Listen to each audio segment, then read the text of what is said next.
tamit touché na milieu artistique bu baax. ndax woo neen fi ay woykat. woo neen fi ay taasukat. woo neen fi ay nit yoo xam ne sax diina la ñuy waxtaan. en tant que artiste yow casquette artiste boo ko solaatee nooy gisee loolu. bon personnellement je pense que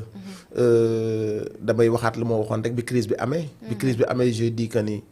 ce n'est pas le rôle de l'artiste de tendre la main dans des conditions comme ça. J'ai fait une vidéo pour dénoncer parce que dañ ma woowoon pour ma bokk ci ñuy dem palais. À l'époque j'avais dénoncé cette démarche parce que pour moi suñu rôle du woon loolu suñu rôle moo doon comme on est en crise taxaw suñu askan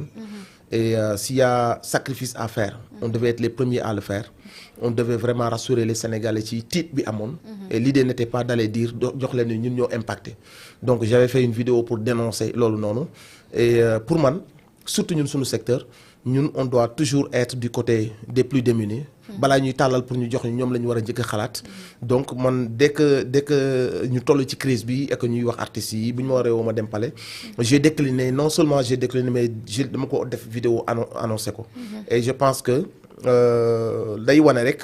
le caractère aussi ak le patriotisme de chacun sa réew toll ci diggante bu mel nii ngay xool naka laa ci mën a amee xaalis ñenn ñi di def ay association avec des membres fictifs ñeneen ñi di def ay je suis impacté yoo xamante si nii li yàlla xam doy na et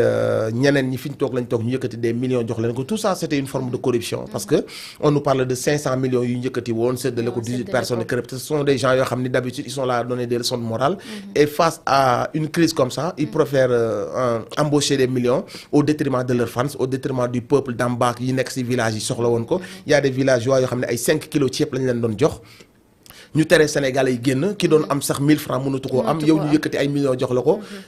toi qui as déjà une bonne situation quand même machallah catuwuma la mais tu te permets de prendre des millions en plus de ça ci doowu Sénégalais bi ne viens pas me dire après que tu es un patriote ne viens pas donner des leçons de morale aux Sénégalais donc loolu comme ni ma wax rek day wane le degré de patriotisme de chacun d'entre nous day wane aussi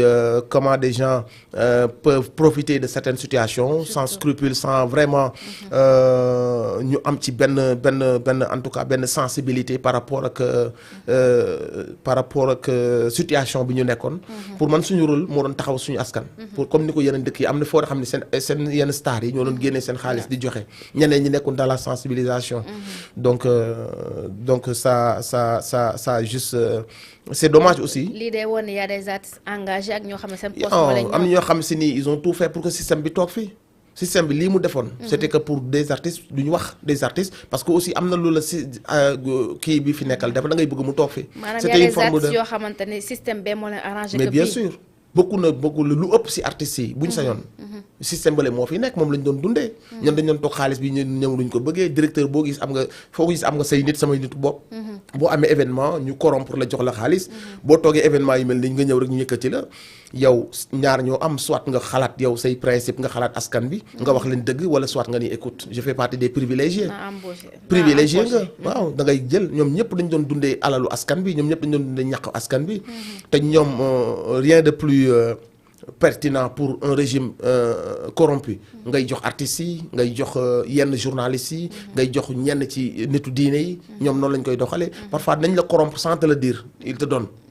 il t'ouvre des portes après toi tu vas pas penser au peuple tu vas te dire que ni man je suis dans mon confort am naa ay portes yu may fëgg en cas de besoin donc je ne vais pas me mettre moo tax bi dara amee ñan nga ci dégg ñu wax quand il y a eu la tuerie d'habitude dans des pays ce sont les artistes ñoo njëkk a wax les écrivains les professeurs d'université ñoo njëkk a wax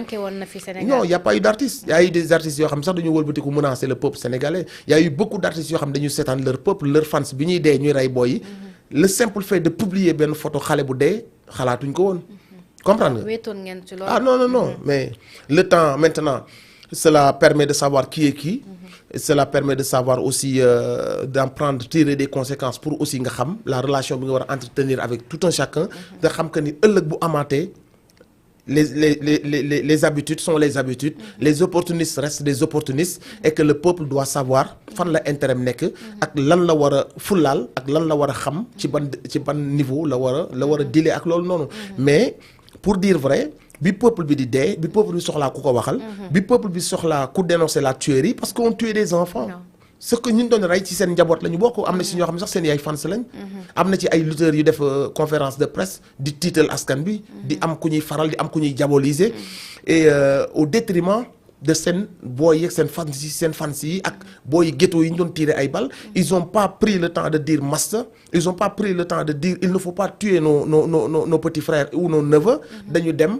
Je ne sais pas au prix de quel je ne sais pas. dañu dem fi jamono bi gënoon critiquer askan bi soxla leen. ñu ne nañ def benn sortie boo xamante si ni on va vendre les mérites d'un tel de régime qui tuait le régime qui tuait il faut dire les mots régime bi fi nekkoon di rey ces dictateurs. ils sont partis vendre les mérites de ce régime. fàtte